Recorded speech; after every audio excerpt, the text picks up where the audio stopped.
Так, сейчас посмотрим, будет ли эфир теперь. Мне просто почему-то звук в другом месте показывать стал. Что-то у меня тут сбилось. Не знаю теперь как. В общем, привет еще раз, всем привет. Дубль 2. Не знаю, сейчас посмотрим. Сейчас я зайду через телефон.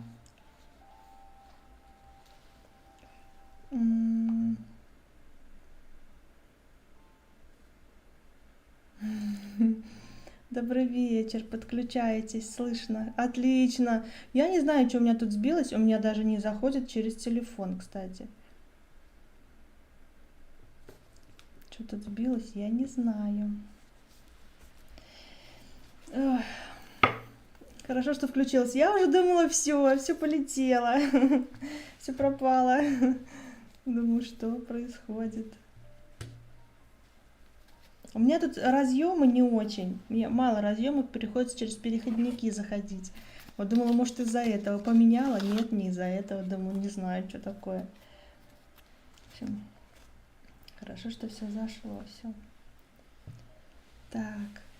Ирина, добрый вечер. Катерина, добрый вечер. Анна Баирова, здравствуйте, да. Сейчас будем смотреть. Если что, кто там сейчас был на том эфире, сюда тоже переносите свои вопросы там, да, или про подсказки напишите здесь. Ну, начнем, короче. Добрый вечер, Аннет. Давайте смотреть. Ирина. Подсказки для Ирины на всех колодах.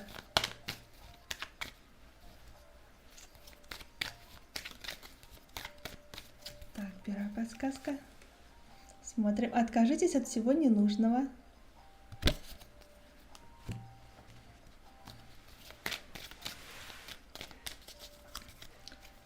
Так, для Ирины подсказка.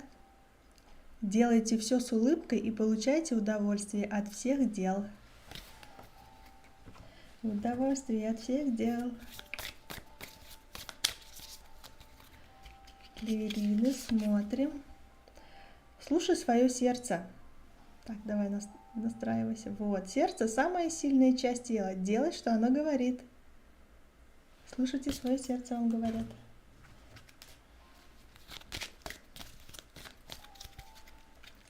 Так, для Ирины смотрим. Ой, какая подсказка. Любите себя. Перестаньте искать причины, по которым вы недостаточно хороши.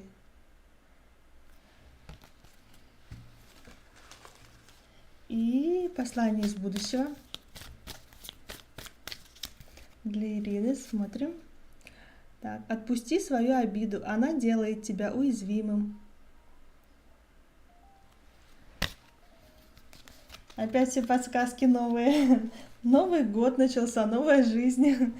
Все, теперь другие подсказки. Сейчас другие энергии идут. Сейчас надо реализовывать то, что вы давно хотели. Можно делать. Нужно уже давным-давно это, конечно, начать.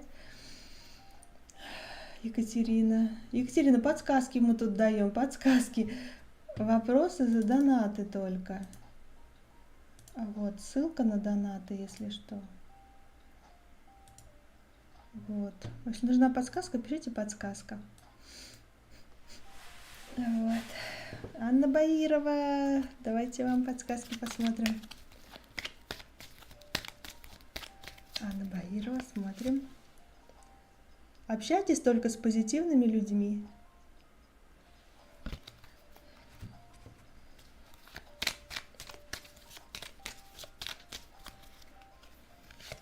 Анна Баирова, смотрим.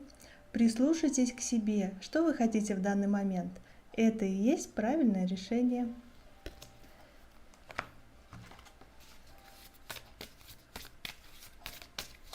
Анна Баирова, смотрим. Доверяй. Тебя любят, не разрушай отношения сомнениями и недоверием.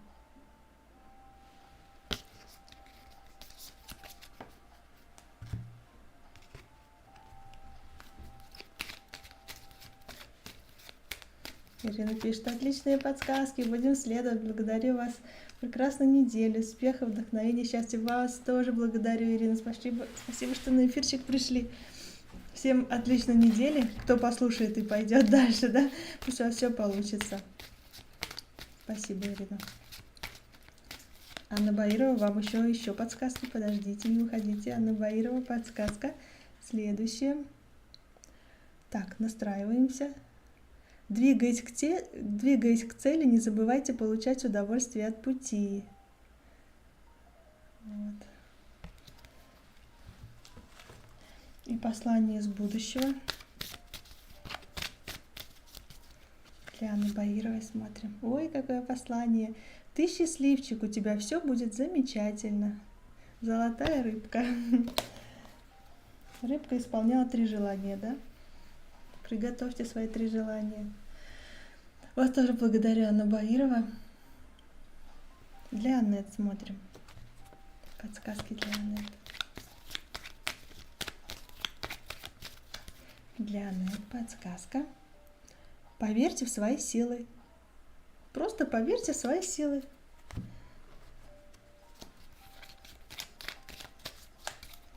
Для Аннет смотрим. Подсказка. Сделайте паузу, отдохните. Это самое правильное решение в данной ситуации.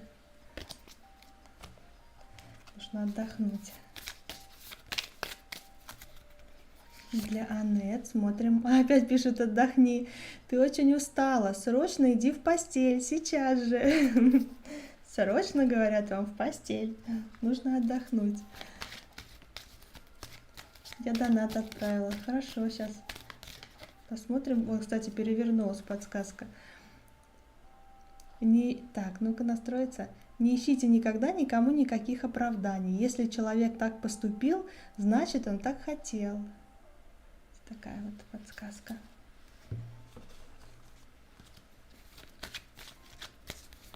Послание из будущего для Аннет. Смотрим. Нужно немного подождать. Ни о чем не беспокойся. Всему свое время. Вот. Ни о чем не беспокойся, самое главное, мне нравится. Ни о чем не беспокойся, такая, жди, да, всему свое время. В общем, надо немножко подождать, все будет. Давайте посмотрим донат. Аннет. Донатик. Что она вас думает сейчас? Хотел бы вам передать. Сейчас.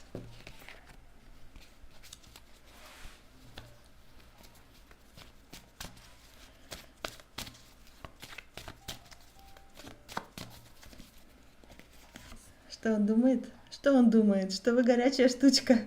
Он думает, что он без вас не может, что он хочет к вам. Его очень-очень сильно тянет. Тут страсть безудержная. И притяжение такое, знаете, как магнитиками вот притягивает и все. А ничего сделать не можешь. Это как бы вот, ну, это есть. Это есть. Очень сильное притяжение. Думает, что вы очень соблазнительная, и он от вас никогда не сможет отказаться. Это вот что-то такое, это как зависимость. Это что-то, не знаю, такое, когда крышу просто сносит. Вот. Думает, что очень-очень вас желает и хотел бы многое с вами почувствовать.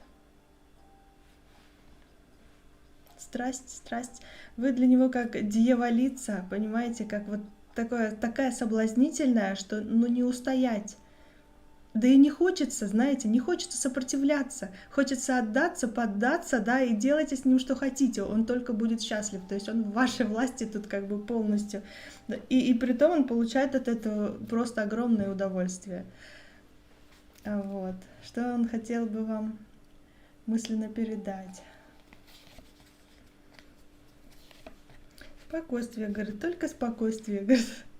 Хотела бы сказать, что скоро все наладится, что он сейчас старается делать как бы такие вещи, чтобы, знаете, везде соломинку стелит, как бы на будущее, чтобы вот, а если так будет, например, а если так будет, да, чтобы вот перестраховаться. Он хотел бы вам сказать, что все будет хорошо, все будет стабильно, все будет спокойно. И вот все вот эти трудности он заранее предугадывает, он заранее к ним подготовится. И, в общем, все пройдет легко и вот без всяких вот этих веселых горок. Даже если какие-то трудности будут, они будут ровненько пройдут, вы даже их не заметите, потому что уже подготовлено будет все для их решения. Как бы вот трудность какая-то, вот решение, все сделали. И жизнь идет вот так вот, без всяких потрясений. Вот он хотел бы вам вот это вот сказать. То, что все будет хорошо, все будет ровно, все будет спокойно. Он как бы все решит, все решит любую проблему. Вот это он хотел бы вам передать. Что еще хотел бы передать? Что он обязательно придет, встреча обязательно будет, приедет, примчится. Тут потому что любовь, он всегда выберет вас. Здесь любовь большая просто. Хотел бы сказать, что я приеду, но немножко позже, чем хотелось бы, конечно. Будет встреча, будет любовь. Вас выбирает. Одержимость, она пишет, одержимость. В хорошем смысле слова. Он и сам рад этому. Хотел бы передать, что все будет спокойно, положись на меня. Я приеду, я тебя люблю, я тебя выберу всегда. Ты в моем сердце вот всегда. Он как бы он настроен на серьезные отношения, стабильные отношения. Да, медленно, но говорит, да, я медленный, но говорит, я стабильный, я надежный, я тебя люблю. Вот так вот он говорит. Вот это хотел бы вам сказать. Вот, мысленно передать.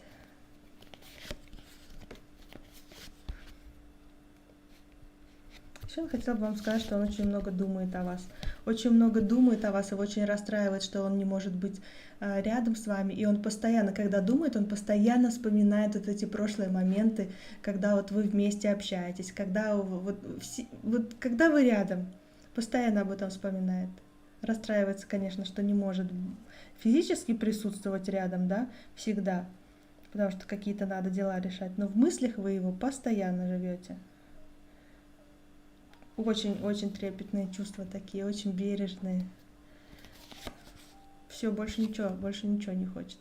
Еще спросила, что ты хочешь сказать, все, как бы, хватит, говорит. Я сказала, говорит, хватит. Да, все, он говорит, все. Вот это вот он хотел бы вам сказать. Вот.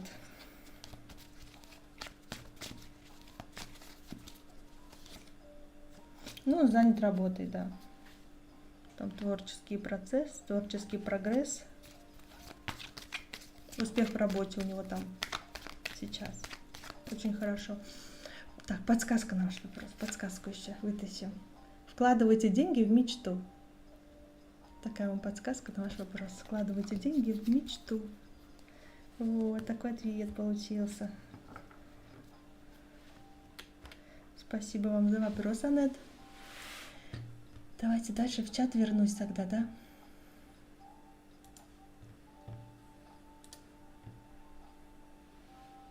Кому ежи, подсказки? Подсказку и совет, подсказку и совет. Подсказки же только у нас. Я думаю, какая карта совет. Благодарю вас тоже, Анет. Благодарю, что на эфирчик пришли.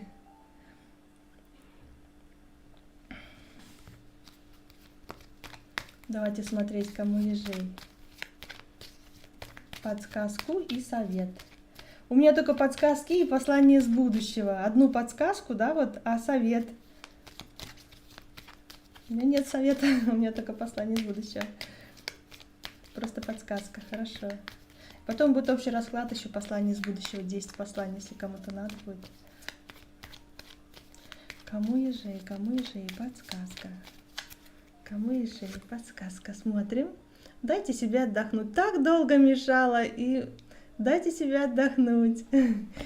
Вам говорят, дайте себе отдохнуть. Чтобы восстановиться, чтобы физические мысли там в порядок привести. Вот. Такая подсказка. Вот, кому ежи, отдохните. Посмотрите, знаете, такие расслабляющие видео, которые вот красивые, расслабляющие, где вкусно кушают, где есть такие девчонки, кстати, симпатичные. Вот. Они там, я вот тоже сейчас в последнее время стала иногда смотреть, там чисто эти короткие видео, вот по минуте, да. Вот. У них такой порядок в жизни, и так тоже хочется, чтобы было красиво вокруг, так все тоже вот порядочек. Особенно в холодильнике они открывают, у них так все разложено, классно. Это у нас там.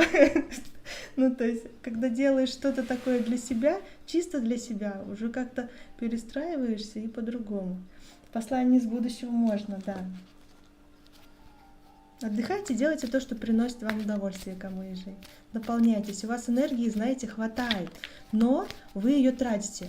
Вы ее тратите, возможно, немножко не на то. То есть вы можете, вам дают энергии столько, сколько вам нужно. Энергию много дают.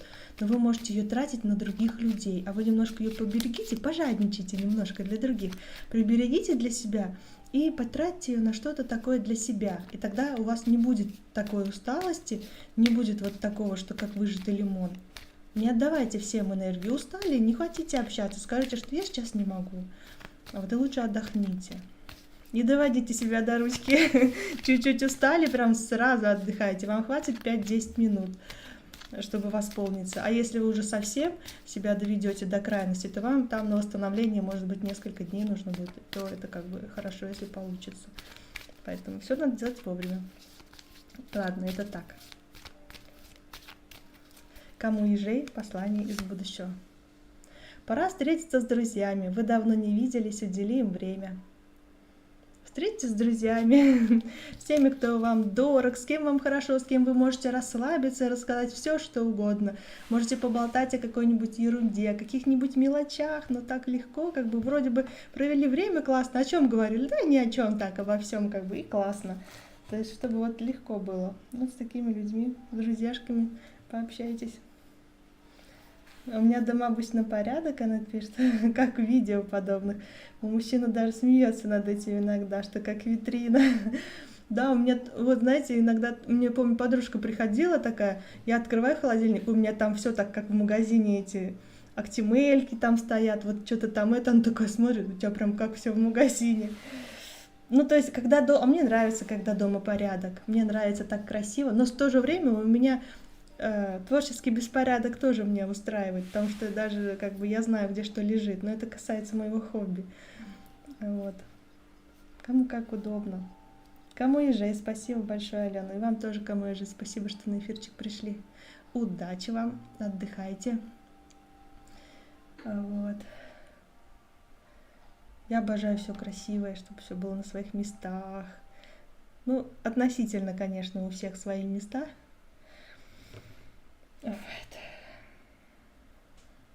Давайте будем дальше смотреть подсказки.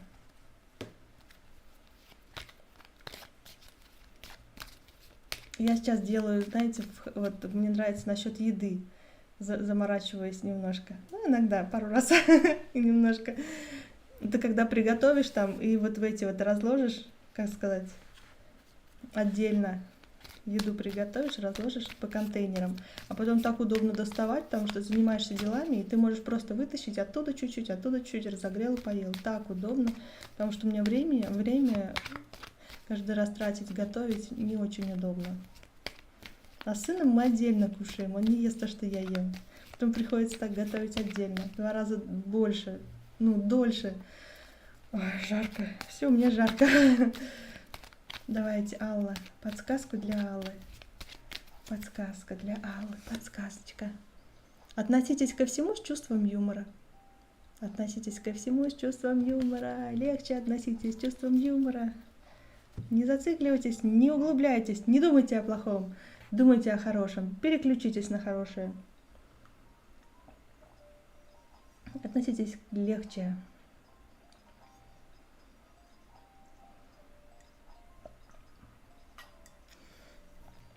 Когда вы думаете о плохом, то вы притягиваете это. Вы в таких состояниях, что не очень. Поэтому думайте о хорошем, о приятных моментах. Поэтому и надо уделять время себе для отдыха, для наслаждения, для хобби. Чтобы когда вы уделяете себе время, вы прям это чувствуете себя прям намного лучше. Вот. Всем подсказочки раздала. Давайте смотреть послания из будущего. Это 10 посланий из будущего будет. Можно посмотреть записи, можно сейчас, да. 10 посланий из будущего. Можно загадать какую-то ситуацию, на которую вы хотите получить ответ. Можете просто на сейчас послание из будущего. Алла, спасибо, что вы пришли на эфир. Вам тоже спасибо большое. Давайте 10 посланий. 10. Можно, давайте я напишу, наверное. 10 посланий. Вы можете выбрать цифры от 1 до 10. Так, 10. Клавиатура у меня на другом компе, поэтому я так. Вот. 10 посланий из будущего будет. Давайте. 1. Кто загадал цифру 1? Твой ключ к успеху в знаниях. Пока есть возможность, всячески образовывайся, больше читай, запишись на курсы, учи языки, освой новую профессию. 2. Кто загадал вторую позицию? Пора встретиться с друзьями, вы давно не виделись, удели им время. 3. Ой, 3, купи то, о чем мечтал.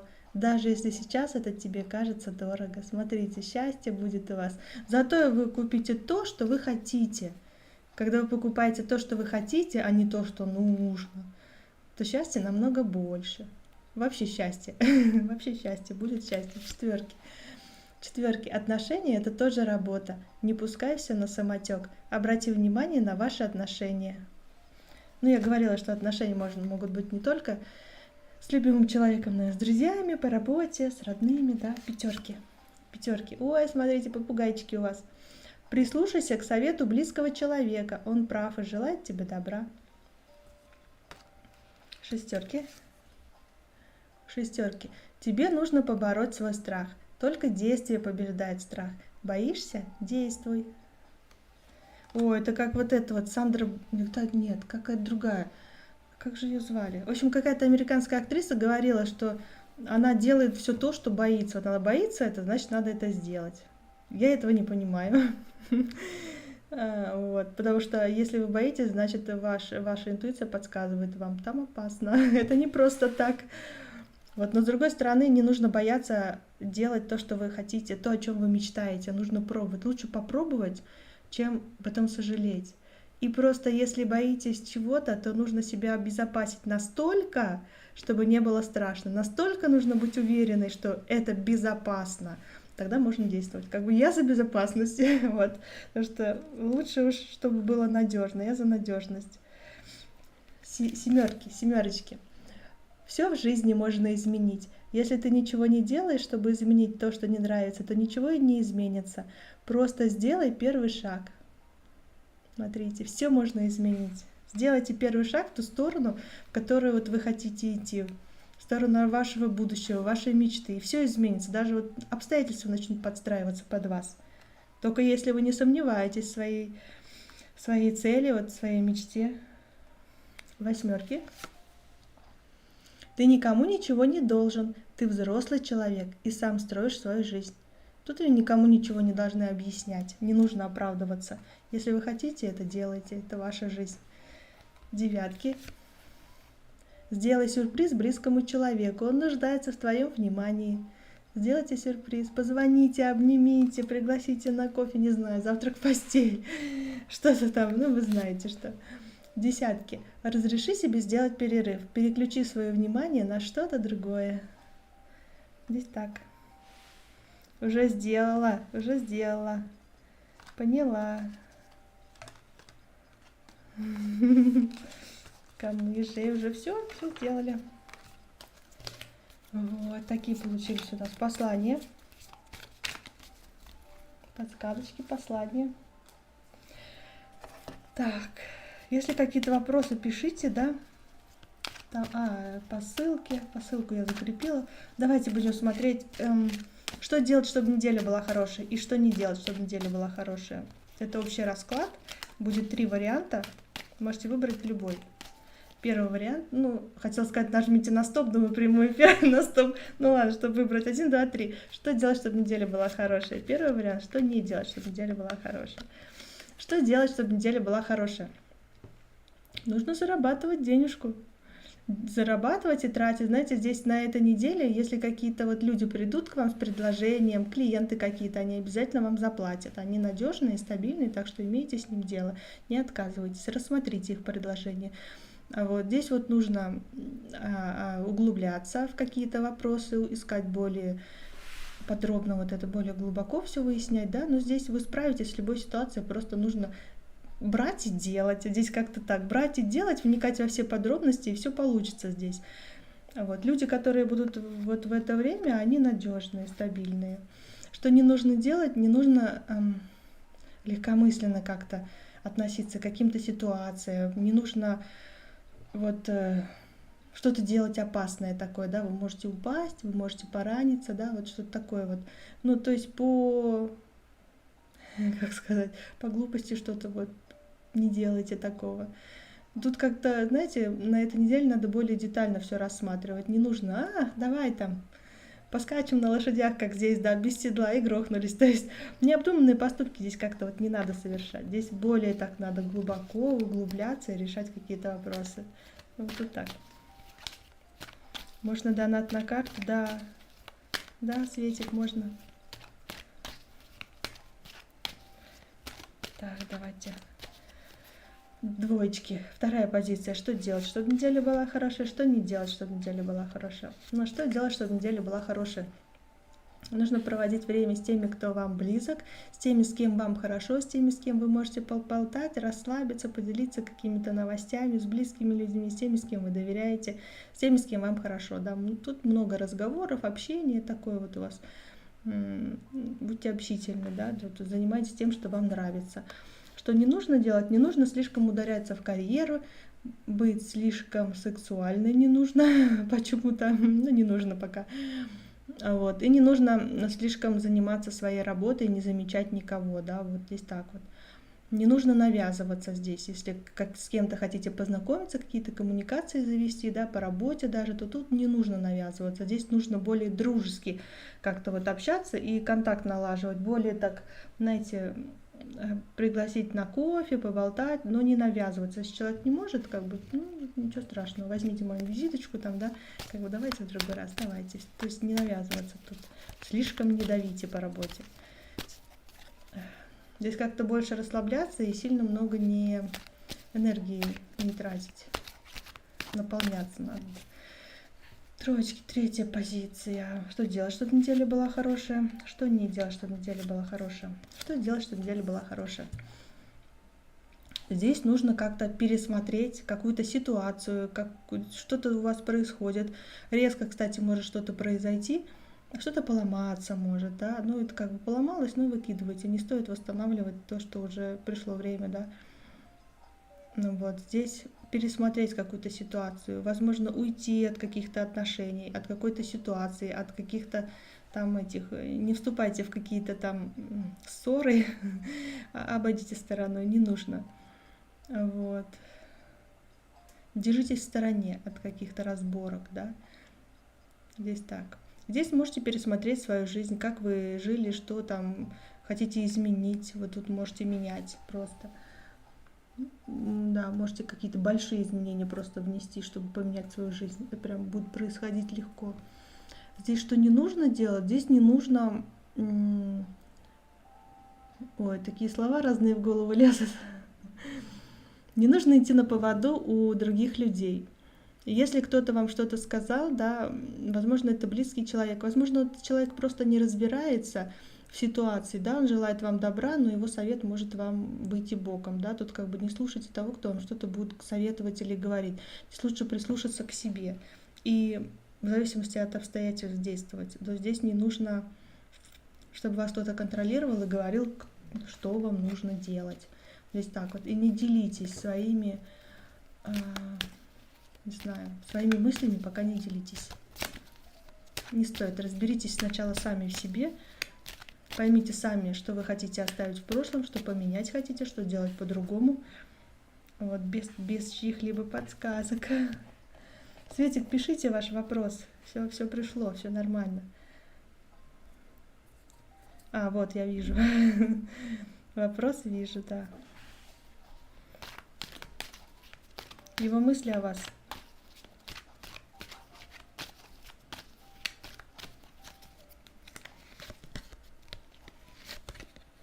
что вы свободная, независимая женщина, очень притягательная, очень к вам тянет, да? Вы достойная женщина, вы нравитесь не только ему, и он думает, что вы ревнивая, очень ревнивая. Вот такая вот, знаете, у которой есть свои правила. Я знаю, чего я хочу. Такие вот у него мысли. То есть вы такая притягательная, соблазнительная, перспективная, да, но в то же время с характером.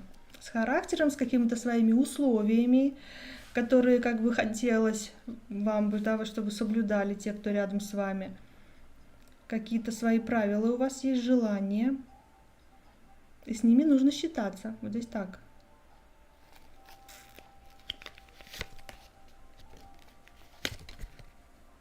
Еще мысли о вас такие, что вы его время от времени наполняете. Когда вы встречаетесь, когда вот все хорошо проходит ваши встречи, вы его наполняете, вы даете ему свою энергию, и ему классно становится, у него в жизни все получается. Когда вот он с вами встречается, да, даже присутствие рядом с вами как-то его наполняет. Не знаю почему, не знаю. Потому что вы о нем думаете, потому что вы, вот когда вы о нем думаете, вы отдаете ему свою энергию. Где ваши мысли, там ваша энергия. Вы его наполняете. И вот время от времени, не всегда, не всегда, но время от времени вы его наполняете. Периодически как будто.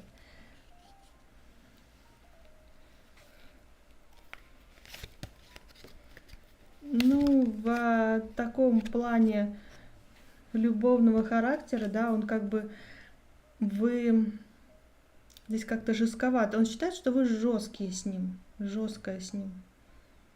Да, у вас есть такие определенные правила, определенные какие-то, не знаю, желания такие есть, которые вы хотите, чтобы так было. Вот я хочу, чтобы было так, да, и вы для него жестковаты. Вы можете накричать, да, можете какие-то условия поставить. Здесь такое вот, вы для него такая жесткая, холодная, неприступная, как бы вот. Нельзя вас тут как бы вот обмануть, да, и вы будете довольны такая, что вас обманули. Нет. Ну и здесь он как будто вас не выбирает. Видите, вы не основная женщина в его жизни. Нету здесь такого. Вы холодны с ним все-таки.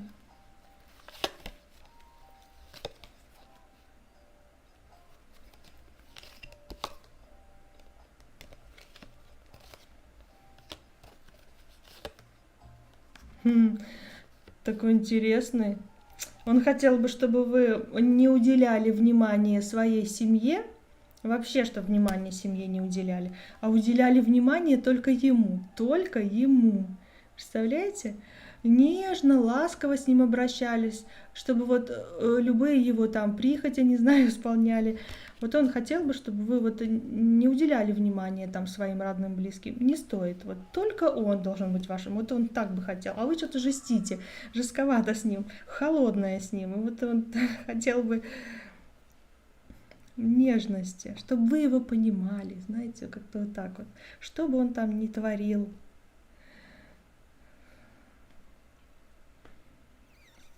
Вот. Вот такие мысли.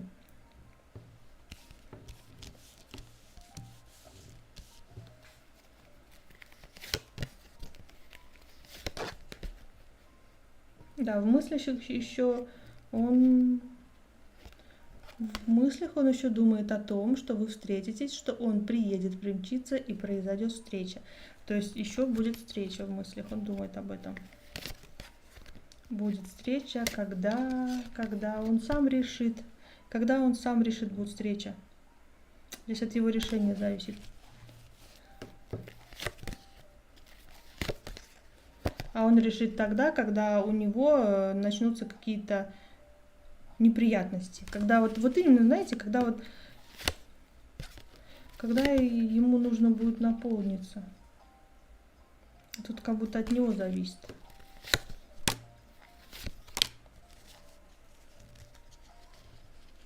Он вас как будто держит для того, чтобы наполняться.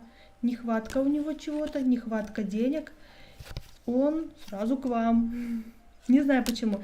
Ваша энергия дает ему возможности. Все, больше ничего не говорит. Вы как будто его подпитываете. Подпитываете, чтобы у него получалось, он вашу энергию получает.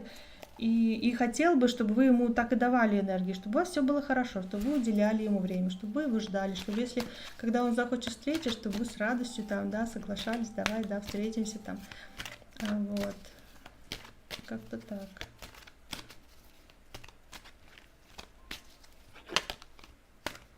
Думает, что вы жесткая с ней. Ну, может быть, он это и заслужил. Да, потому что как бы он тут, возможно, прервал встречу, вы больше не встречаетесь, вот что-то резко произошло, он уехал, ушел, расстались, да, ну то есть сам виноват, короче. Нормально все, нормально. А что-то он вам хочет сказать. Что вы разбили ему сердце. Сам, короче, оплошал, сам облажался, короче, и хочет сказать, ты разбила мне сердце. Ну, засранец. Ладно, в общем, вот так. Ну, заслужил, но он сам знает, что он это заслужил, поэтому все нормально. Так, подсказка вам светит на этот вопрос. Не отказывайтесь от новых знакомств. Вот не отказывайтесь от новых знакомств. Вот, общайтесь, переключитесь, не давайте ему свою энергию, перекройте ему кислород. Да? Ну, вот так вот я имею в виду. Ваша энергия должна быть только ваша. Тогда у вас в жизни будет все хорошо получаться. Все пойдет на подъем. Вот. Не надо делиться энергией, если вам не хватает или вам что-то там хотите реализовать. Вы сначала реализуете свое. Вот. Потом вы подумаете. Вот.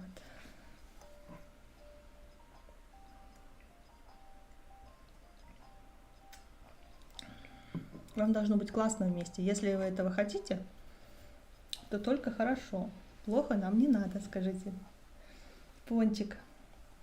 Любит ли меня тот, о ком я всегда думаю? Не знаю, Пончик, любит ли он вас.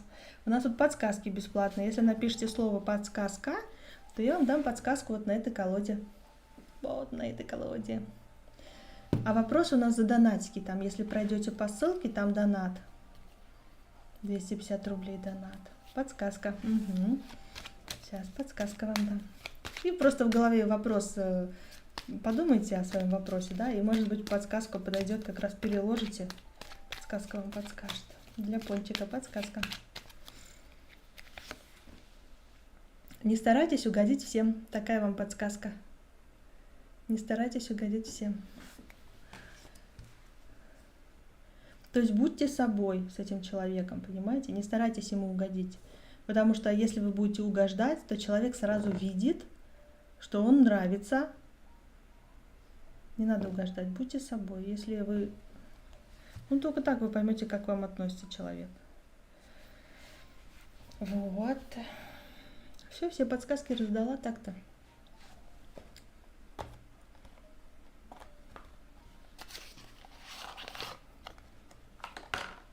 Так, давайте посмотрим общий расклад. Общий расклад. Какие возможности? О, еще пришло сообщение. Еще что ли вопрос, да? Или... Да, Светлана, давайте еще ваш вопрос. Давайте, пока вы пишете вопрос, я посмотрю возможности. Возможности, которые... 3 позиции быстренько посмотрим. Возможности в ближайшее время, которые приходят в вашу жизнь. О, смотрите, здесь то, чего вы хотели, наконец-то можете получить. Если были какие-то препятствия на вашем пути, наконец-то, видите, дверь открывается. Если где-то что-то было закрыто, не получалось, то наконец-то все сойдет с мертвой точки и начнется движение, начнется вот эта реализация. Ну, вот откроются возможности. То, что раньше не получалось, дверь какая-то была закрыта, прямо перед вами откроется. И вы такая, значит, можно дальше реализовывать. Ну, то, что не получалось, то начнет получаться.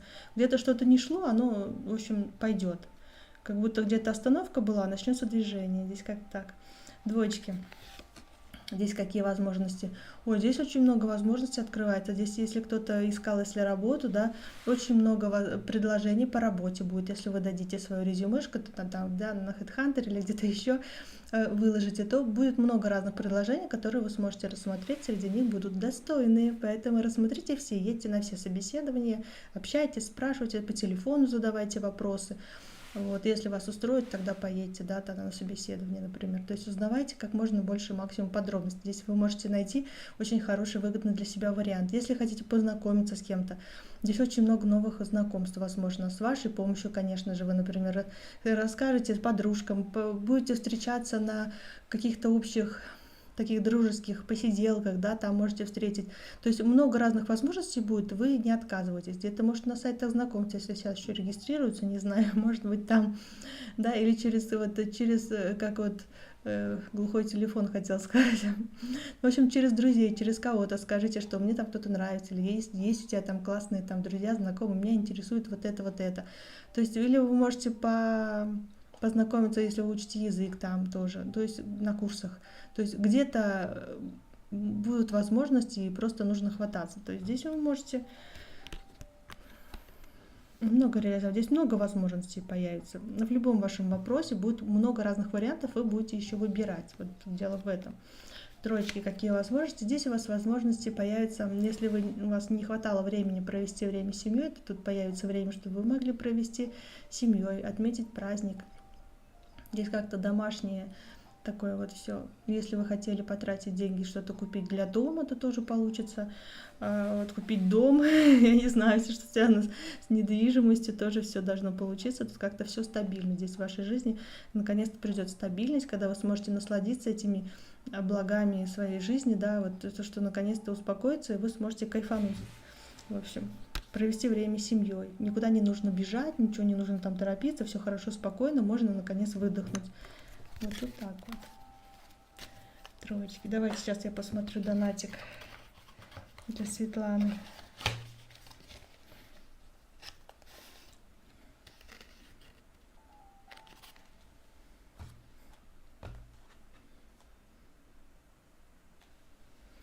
Так.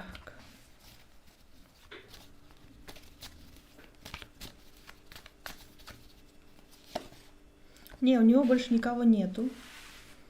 Светлана, вам смотрю, если у него кто-то еще в личной жизни, да, кроме вас, у него больше никого нет, но насчет вас он определяется. Увидите, тут вот двоечка, это когда сомнение, это когда выбор, это человек еще не определился. Здесь нет четкого такого, знаете, выбора, когда все, я решил, иду, и ничто меня не остановит. Здесь пока нет. Здесь еще, знаете, это когда человек присматривается, когда еще нужно больше встреч, больше общения, больше узнать, больше информации, да, как больше времени провести вместе, чтобы узнать вас получше. Потому что как будто не хватает о вас информации, чтобы вот именно уже выбрать и пойти вперед с вами. Как будто здесь так.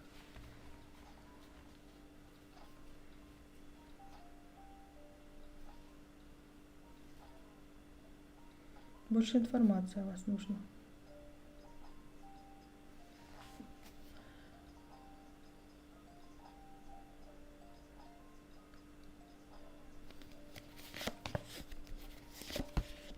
Да, что в его личной жизни, у него выбор стоит в любви.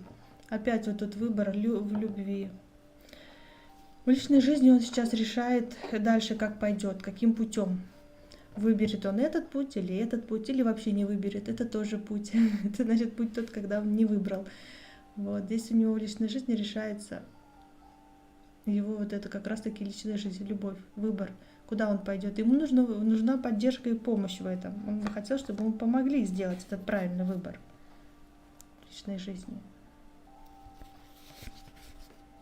Не, ну здесь только он может, да, ну ему нужно время, чтобы принять это решение. Он только сам самостоятельно может принять это решение, когда не будет ни с кем общаться, когда уединиться немножко и он сам решает здесь. Блин, тут ему никто не может помочь. Он бы хотел, чтобы ему помогли.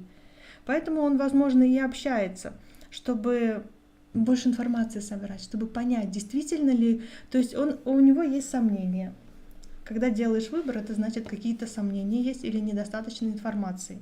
И вот он хочет собрать как можно больше информации. То есть, может быть, он выбор в голове уже как бы сделал, но все-таки он еще не решается идти по этому пути, потому что он хочет удостовериться, а правильно он ли сделал выбор. То есть, действительно ли это так. То есть, вот когда он определится, да, все, я решил, что когда он определится, его уже с этого пути как бы не уведешь, потому что он уже так решил, выбрал и пойдет по нему.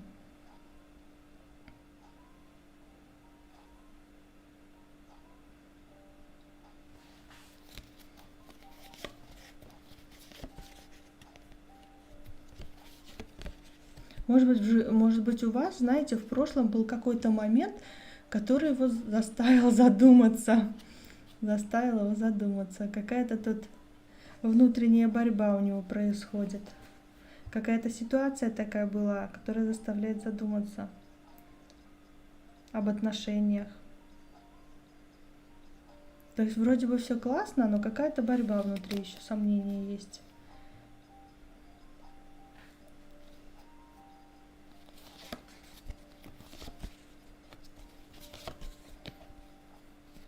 Он боится вас потерять, смотрите, он встречается, он хочет больше с вами встречаться, потому что он боится вас потерять, потому что вы ему дороги, и в то же время он еще не понимает, что дальше делать, как действовать. Вот именно опять он перед выбором, вот эта карта, он не может выбрать, он не знает, по какой дороге пойти. То есть если он уже выберет, то все, он будет следовать этому пути. Поэтому он думает здесь вот. Он боится вас потерять, поэтому хочется больше с вами время проводить, хочется больше вас узнать, чтобы наконец-то вы помогли ему сделать этот выбор, потому что ему нужна поддержка, ему нужна помощь какая-то, чтобы принять решение. Но здесь опять карта выбора, тут уже третья карта такая, что он определяется со своим будущим. Но вас потерять он не хочет. Точно нет. Каких отношений он хотел бы с вами? Официальных, кстати, отношений он хотел бы с вами. Официально оформить. То есть моя так моя. Все, никому не дам по закону, чтобы я мог сказать: так, дорогая, ты теперь замужем, да? Никуда не пойдешь. Но здесь какая-то внутренняя борьба и противоречие в нем. То есть он хочет реально понять, что да, действительно, как бы я делаю правильно.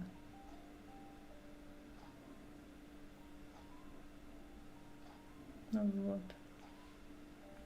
Ему вроде как-то, знаете, с вами хорошо, вот одновременно, с вами классно, хорошо, но он боится того, что он, видимо, может принять неправильное решение. Вот. Мужчина, да, с вами хорошо, хочет официальных отношений, но в то же время он внутри борется сам с собой, борется. Сам себя обманывает,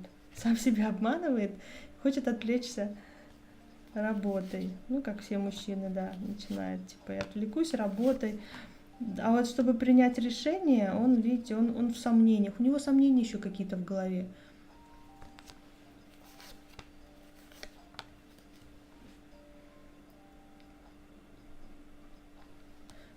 Здесь как-то надо ему четко знать, какая будет жизнь дальше, что ли, совместная, что-то такое. Поездка поможет ли ему принять это решение? Поездка на следующей неделе поможет ли ему принять это решение? Не поможет. Он, конечно, расстроен, что вы такая соблазнительная, такая свободная, не знаю, вы привлекаете других взгляды тоже, но он видит, что вы достойная женщина, но как будто он недоволен своими действиями, он не хочет разбивать вам сердце. Ага, стойте, ну-ка.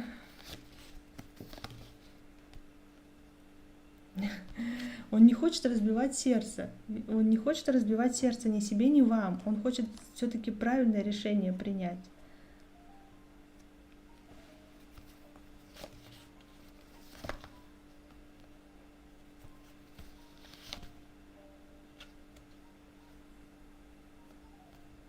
Может, он считает, что вы слишком крутая для него, слишком такая, что за вас надо бороться.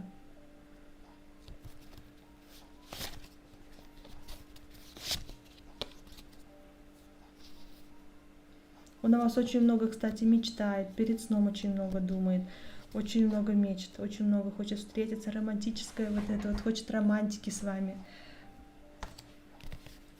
Но здесь то ли как будто он не дотягивает до вас, вам нужен круче, вот он сомневается, действительно ли он достоин вас, действительно ли вы сможете вместе жить счастливо. Потянет ли он вас, да, сможет ли он вам дать то, что вы хотите. У него вот такие вот сомнения, потому что вы крутая, самодостаточная уже и даже без него. Даже без него вы классная, то есть вам как бы он как таковой-то и сильно-то и не нужен. классная без него. И это видит не только он замечает, но и другие мужчины. А ему надо соответствовать.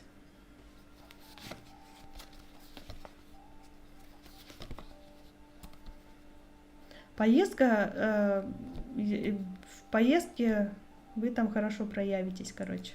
Будет классно в поездке. Да.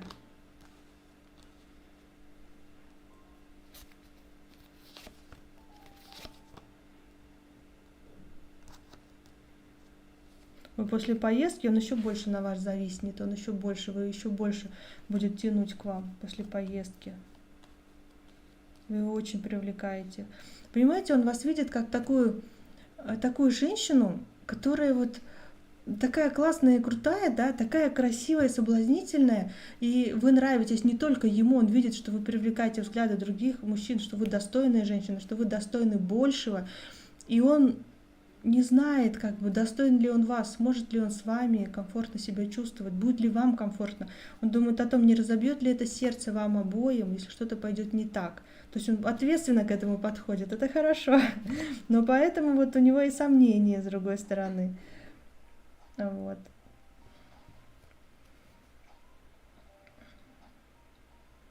Хотел бы официально с вами быть, да.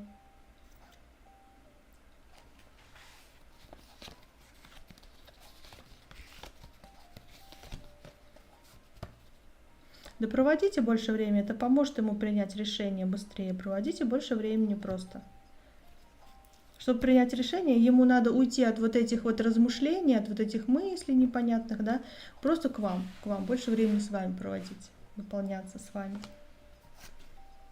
Да, вот приезжает, пусть приезжает как можно чаще. Да, встречайтесь там, вот все, не отказывайтесь, приедешь, приезжай, давай, поехали, там, пошли. На его предложение отвечайте положительно.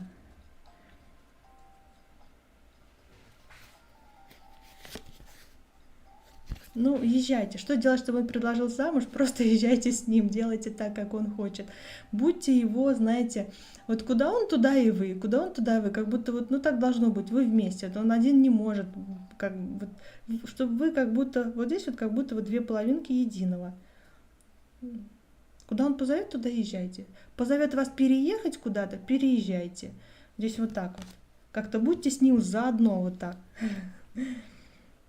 Может быть, это уже и так и есть. Вот.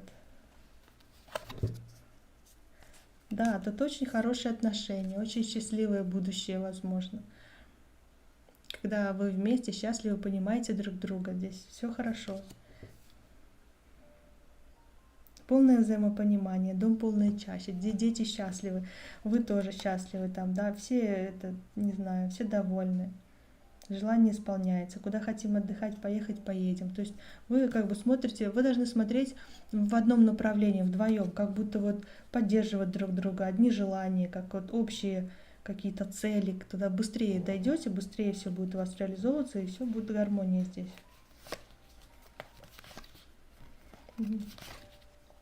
Ну просто общайтесь больше. Не знаю, поездка это может ему и не помочь принять решение, но больше общайтесь.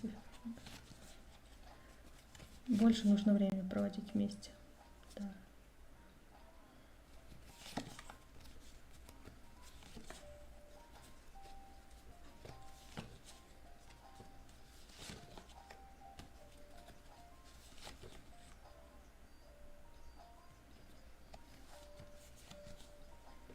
Как будто поездка поможет ему понять, что какая-то холодность уйдет, как будто по-другому начнет на все смотреть,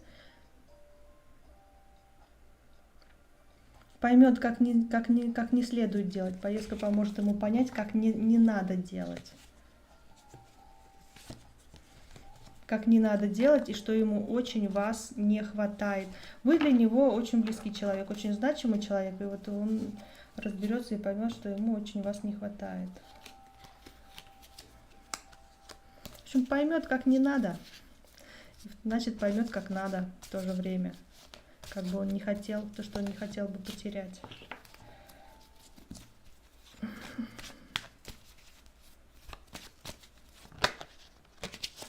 Да, вы для него значимая женщина, с которой он хотел бы создать семью, отношения.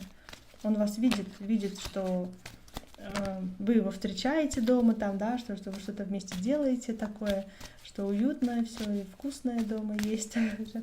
Ну, что-то такое вот, да.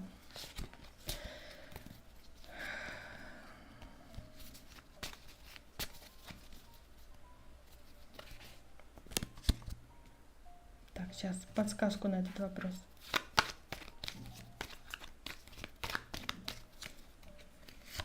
Подсказка. Следите за поступающей информацией. Вот. Обсудите все с ним, проводите время больше, и он не сможет от вас отказаться. Потому что это же классно, когда вы вместе. Когда вместе с человеком, который нравится, вообще хочется и днем, и ночью быть вместе, и не расставаться вообще, как приклеенные. Поэтому просто вот вам нужно больше времени проводить вместе, чтобы понять, что можно потерять. Вообще надо ценить каждый момент, конечно, вместе. Неизвестно, потому что будет завтра, кто его знает.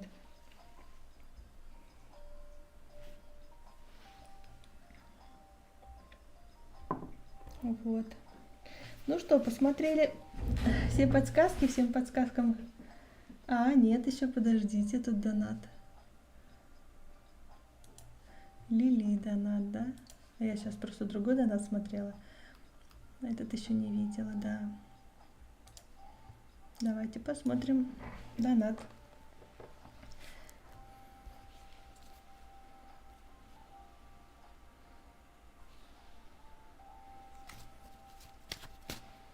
Ёлки.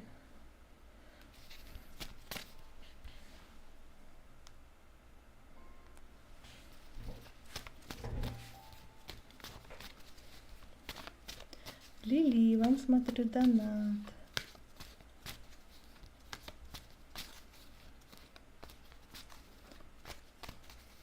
Что он думает о вас?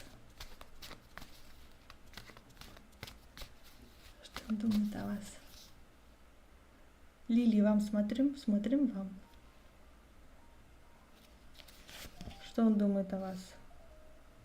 Что с вами можно построить, знаете, отношения, когда вы понимаете друг друга, когда вы помогаете друг другу. Такие взаимовыгодные отношения. Такие вот. Когда, вы знаете, один поможет другому. То есть, если вы попросите, он поможет. Если он попросит, вы поможете. Как будто вот такие вот отношения. Можно с вами. Да, то есть вы не будете такая, что вы только мне, да, но здесь хорошие отношения. Возможно, когда вы вкладываетесь и он, и вы одинаково. Когда цените друг друга, можно такие вот отношения создать. То есть он так вот думает еще, что он думает о вас. Что да, вы ему нравитесь. Здесь есть любовь, влюбленность есть. Вот он влюбился, можно сказать. Да.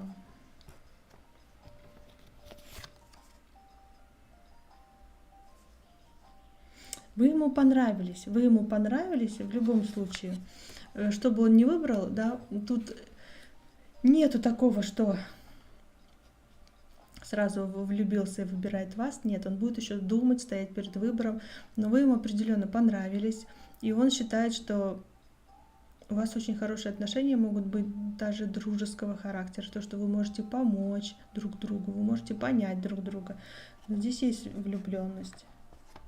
Но в то же время здесь как будто он не претендует на вас, потому что он видит, что вы свободная, что вы достойная, что у вас наверняка там кто-то может быть рядом с вами, да?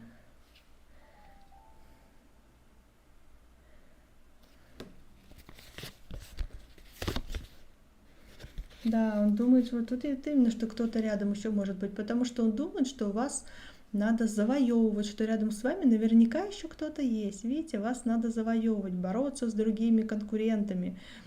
Вот. Он бы хотел побороться, кстати. Он бы поборолся за вас. Да, он бы поборолся, знаете, так вот. Всех так в сад, дорогу всем отрезал к вам, как бы все. Он бы хотел побороться. А будет ли он это делать? Пока Он не будет бороться за вас, пока не будет какой-то ситуации, когда вас обидят или что-то несправедливое будет. Вот тогда он начнет бороться. Возможно, что влюбится, возможно, потому что здесь не то, что влюбится, здесь возможно как и дружеские отношения, когда вы друзья и общаетесь классно, так и влюбиться тоже может, потому что по Солнцу здесь просто очень классные отношения возможно между вами. Когда вам двоим классно и незачем что-то скрывать, как-то вот так вот. Даже можно шутить на такие вопросы, на которые другим, может быть, ты этого не можешь сказать, а ему можешь. Просто как довериться можно будет этому человеку. Он много думает о вас. Он не думает о себе, он думает о вас. Он, возможно, ищет вас в соцсетях. Поэтому он может вам писать, конечно, сообщения через интернет, где-то что-то, может искать о вас информацию. Потому что он вами заинтересовался, вы ему понравились. Вот. Ну, каким отношениям это может привести, конечно, тут время покажет. Но очень может быть, что вы можете доверять этому человеку. Вам с ним комфортно, может быть.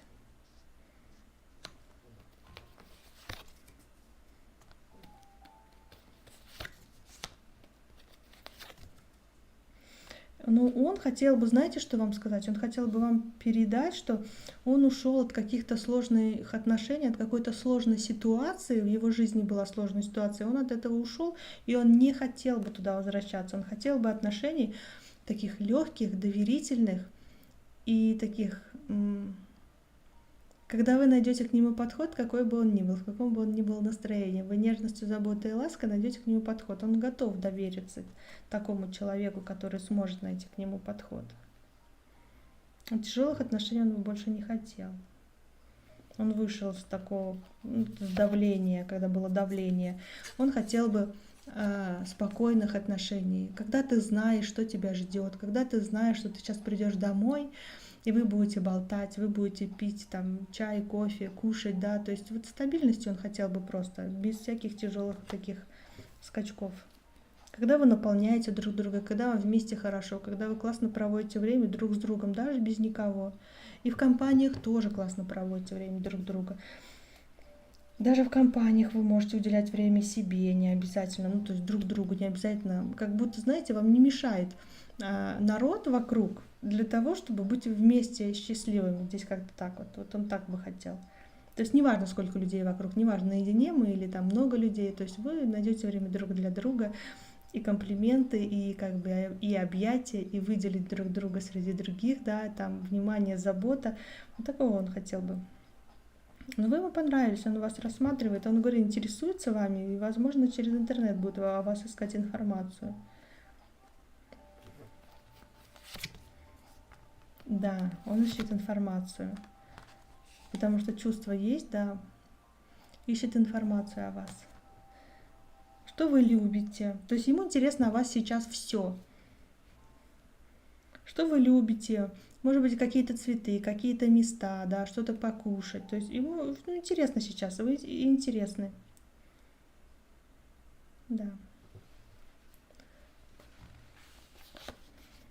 А как будут развиваться ваши отношения, еще пока тут не определено, не ясно, закрыто. Говорит, не стоит этого знать. Но интерес к вам есть, хороший такой интерес. Думаю, что за вас надо как бы бороться. Потому что не он один тут, знаете ли, вокруг вас. Вот и так получилось. Сейчас еще подсказку посмотрим. Подсказку на ваш вопрос. Подсказка. Дайте себе отдохнуть. Ой, дайте себе отдохнуть, приведите себя в порядок, делайте масочки. То есть вы не должна быть уставшая, вы не должны быть такая, что все время как будто думаете о нем.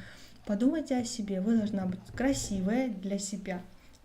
Потому что когда вы красивая, вы уверенная в себе, вы чувствуете, что я прекрасна, кто бы что ни говорил, да. То есть просто заботьтесь о себе, отдыхайте, думайте о себе, как-то так вот. Хотите куда-то заниматься, на танцы, потому что он заметит ваши изменения. в лучшую сторону. Вот.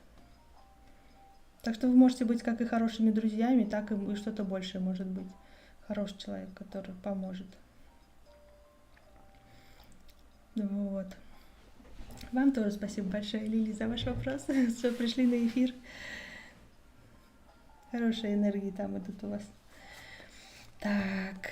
Ой, Тина, у нас вопросы за донаты. А я могу подсказку вам посмотреть на ваш вопрос. Для вас могу подсказку. Если напишите подсказка, и мы посмотрим подсказку. Вот. А вопросики за донаты. А подсказки бесплатные. Можете написать слово подсказка. Вот. Сейчас я перейду тут на эту вкладочку. Вот. Подсказка. Сейчас посмотрим для Тины.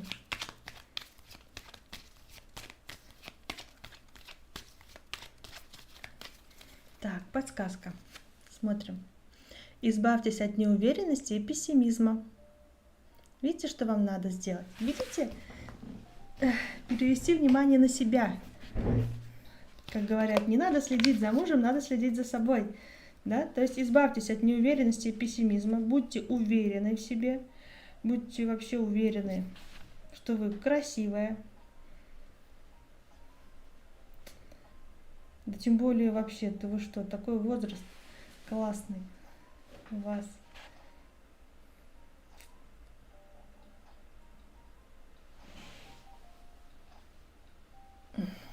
Вам нужно просто быть уверены. Вы сомневаетесь не то, что в нем, вы сомневаетесь в себе, когда вот вы об этом думаете. Не сомневайтесь в себе. Мужчина начнет замечать, когда вы начнете о себе заботиться, кстати, когда начнете привлекать внимание других мужчин. Не думайте вообще, что у него там, как у него, потому что если вы начинаете думать плохо о своем мужчине, у него начинаются, знаете, неприятности на работе. Вот, он может начать выпивать. Вот, ну, то есть такие могут быть, такое может быть. Поэтому думайте о себе, заботьтесь о себе, вообще кайфуйте от себя, тогда он офигеет просто и будет от вас заново кайфовать, заново вас узнает, понимаете? Вот. Какой-то вот, не знаю, что-то такое. Страсть у вас должна быть, страсть к жизни, страсть к вашей жизни, страсть, что-то вы такое страстно желаете, что-то страстно хотите, независимо от того, хочет он это или нет. Не спрашивайте у него разрешения, просто делайте и кайфуйте, и покажите, как вам классно, сколько это вам приносит удовольствие, и он сам офигеет потом. Вот.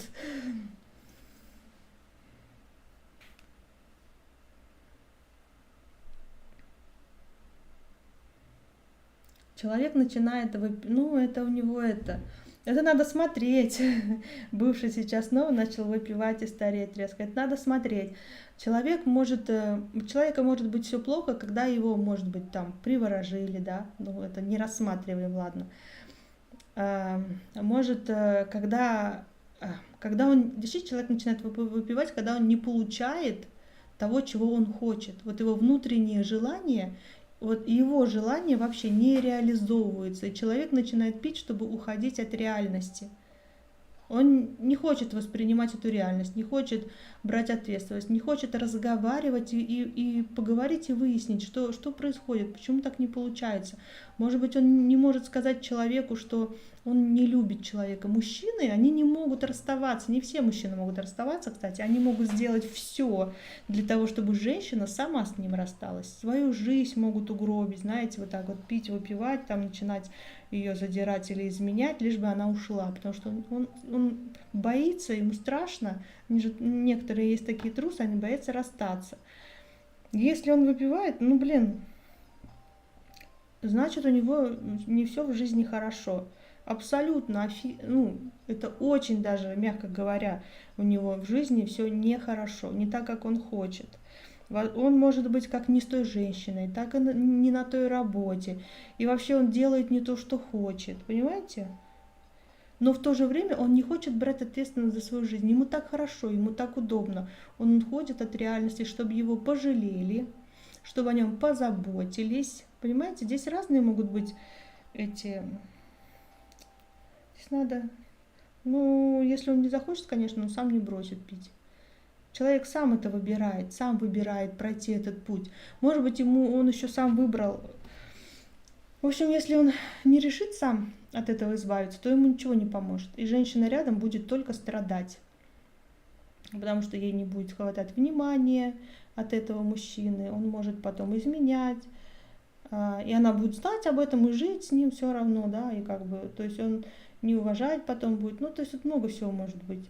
Поэтому если мужчина пьет, он будет, как бы делает несчастной свою женщину тоже, и свою жизнь гробит. Тут надо разговаривать с мужчиной, но так как он трус, он не расскажет.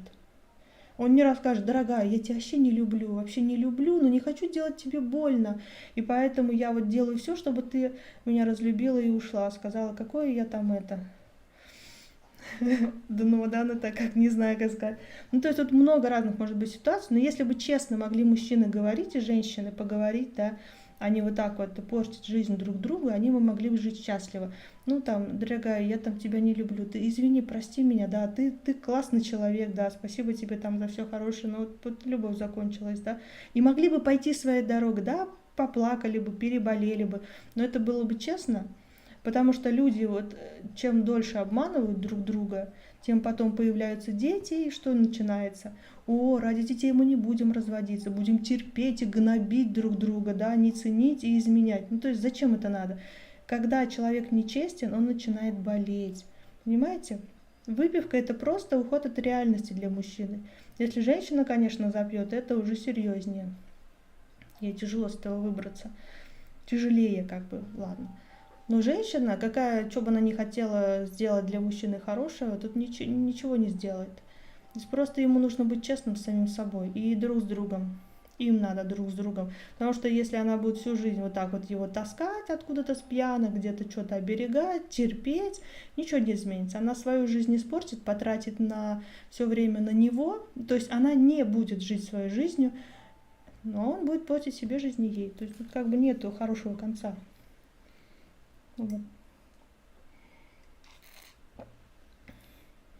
А если человек работает много, это не отменяет того, что нужно пить. Когда человек пьет, он, смотрите, когда человек выпивает, это получается маленькие жуки съедают его мозг. Ну, это как пример, да? Потому что человек становится дебилом, мягко говоря, когда он выпивает. Он может сделать такие необдуманные вещи, да, ну, очень страшные вещи может сделать, что потом разгребать, в общем. То есть он теряет ум, мозги, просто вообще как бы он как животное становится. Поэтому, да блин, тут много можно рассуждать, но, короче, выпивка ни к чему хорошему не приводит, никогда не приводила. И это не зависит от того, что работы много. Это может зависеть от того, что у него происходит на работе. Это уже другой вопрос, потому что работы много, у многих людей сложная жизнь, ни у кого нету легкой. Я бы не сказала, что у кого-то есть легкая жизнь. У многих трудная жизнь, работают на нескольких работах, и очень это все тяжело. И кто-то вообще живет, знаете, растит детей самостоятельно, без мужиков. Вот представьте, как женщине, например, растить одного ребенка или там еще что-то. То есть не такая уж и тяжелая жизнь у мужика, который родился сильным, и которого легко могут взять на работу, на любую работу. Он может поменять работу. Мозги-то включи, да, вот если так поговорить с мужиком. А вот женщину ни хрена не возьмут на каждую работу. Она с ребенком, у нее заболеет или еще что. Хрен его знает. И тем более женщина, у нас же дискриминация работает на отлично, ее не возьмут на какие-то такие должности высокие. Мужику заплатят больше за ту же самую работу, чем женщине, понимаете? Даже он будет меньше работать, но ему заплатят больше, она будет пахать, ему заплатят меньше. Ей, то есть, понимаете, у нас так в стране. То есть вот это вот отнекиваться, много работает, жалеть его, это все ерунда. Это вы только делаете хуже ему и себе. То есть это все фигня. Это все отмазки.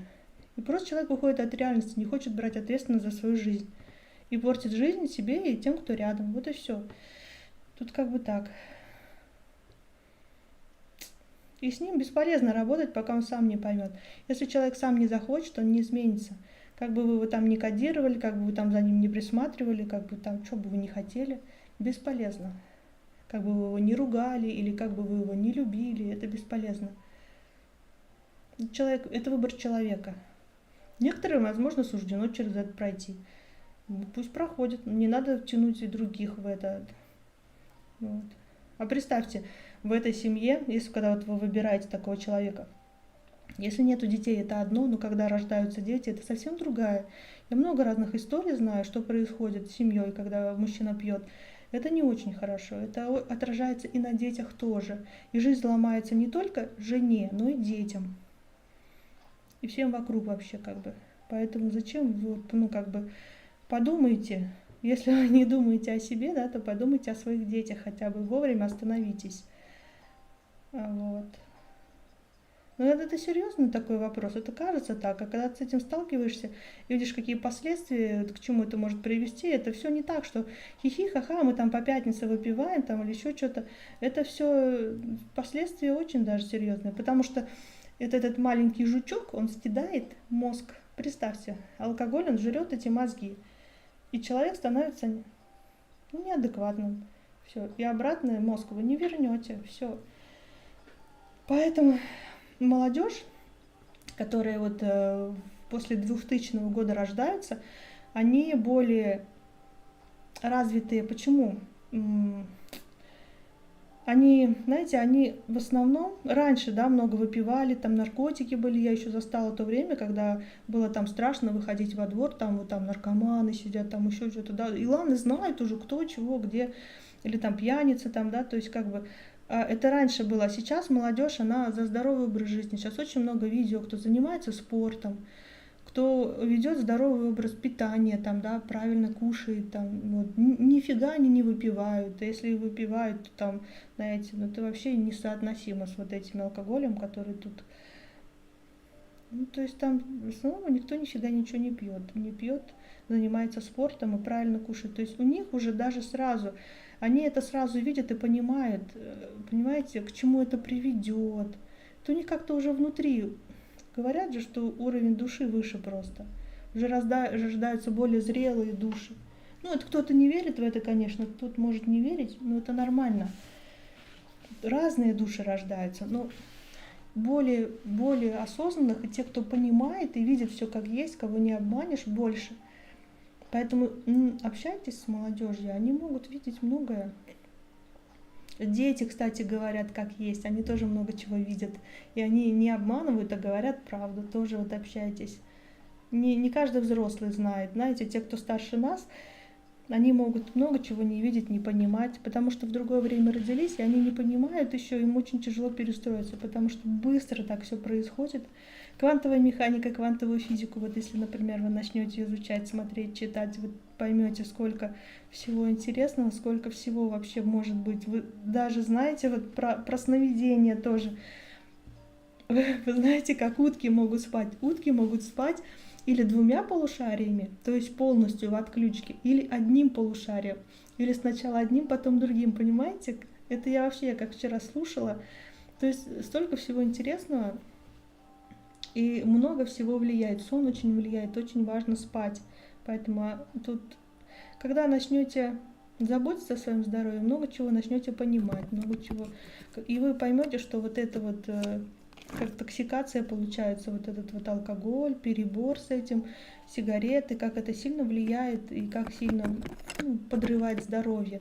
И так здоровье у нас, знаете, и без всего этого не очень-то, да, из-за экологии, из-за продуктов. А если вы начинаете потреблять вот это все, то это все серьезно. Это все серьезно. Человек перестает контролировать свою жизнь просто. Ну и прям добровольно отказывается от этого, когда начинает пить.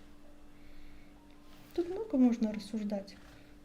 Если начнете задавать вопросы. Я и примеры могу привести, что в семье, ну, и не хотелось бы, чтобы вы через это прошли, но когда ты видишь, что когда этот муж в таком алкогольном неадеквате, да, может выгнать жену на улицу с детьми, да, или может поломать ребенку руки там или ноги, не дай бог ей что-то сделать. Ну, представляете, да, много может быть.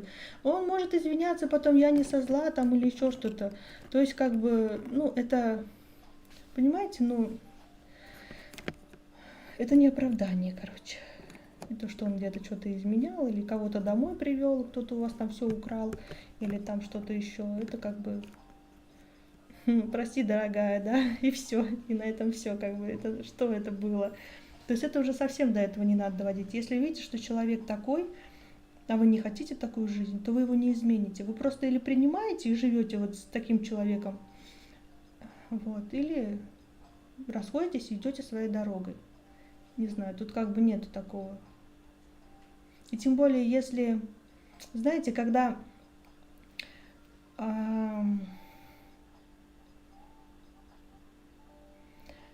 люди встречаются, и кто-то, вот другая женщина, например, отбивает мужчину у этой женщины, то мужчина уже как будто, знаете, не знаю, как правильно так сказать, он уже покалеченный достается той женщине. То есть,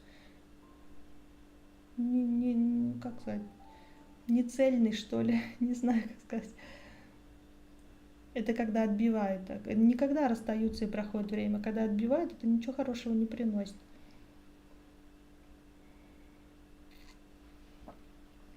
Просто будьте честны с собой и живите честно просто, хотя бы с собой, хотя бы себя не обманывайте, и все. Потому что всегда есть причина. Человек пьет, есть причина. Хочет уйти от реальности, не хочет брать ответственность, это его выбор. Всегда есть причина, чего угодно. Вот. Если он так сделал, значит он так захотел. Это реально и правда, и так и есть. Если бы он так хотел бы, да, то он бы так не сделал никогда. Вот. И нужно разговаривать. Мы не умеем разговаривать, потому что иногда нам больно слышать слова, которые обидные, да, или, ну, то есть, потому что когда близкий человек, мы все принимаем близко к сердцу, мы ему доверяем.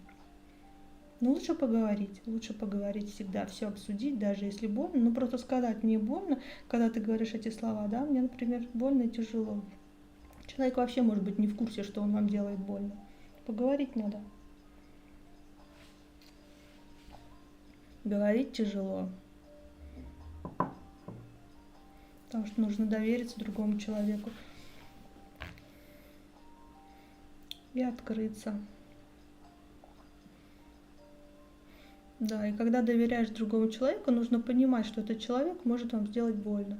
То есть вы открытый перед другим человеком, вы даете ему нож, получается, и вы открыты, вы беззащитны. Типа, ну делай, как считаешь нужным. И он может или воспользоваться этим ножом, или нет. То есть тут как бы это доверие полное просто. Ну это как, конечно, вы не даете ему нож физически, я имею в виду, то есть он вас может обидеть и использовать какую-то информацию, да, против вас там или еще что-то. Манипулировать, например, там еще. Вот, так что...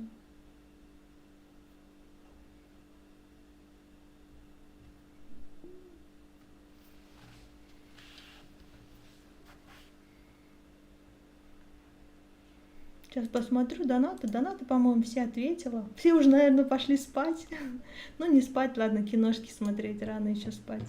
Сегодня выходное время для киношек. Ой. Ну что, в общем, всем подсказки я раздала. Посмотрела, никому ничего не должна, все ответила. Всем желаю классной недели, классных выходных. Пусть с вами будут люди, которые вам дороги. Пусть у вас все получается. Всегда выбирайте себя, всегда выбирайте любимых людей, чтобы все у вас было хорошо. Вот. И квантовой механикой займитесь, очень вам понравится. Столько всего нового узнаете. Ну, можете и не читать. Хотя бы о здоровом образе жизни почитайте. Потому что нам же нравятся красивые люди. Нам нравятся люди, кто следит за своим телом. Почему так много красивых картинок в интернете? Потому что нам это нравится. Мы можем сами быть такими же, если захотим. Просто надо уделять внимание себе. Это занимает время, да. Это иногда лень и неохота, да. Но если вы хотите, то попробуйте. Все, всех обнимаю, целую. Желаю, чтобы все было хорошо. Вот, увидимся с вами на следующей недельке. Приходите. Все, всем пока.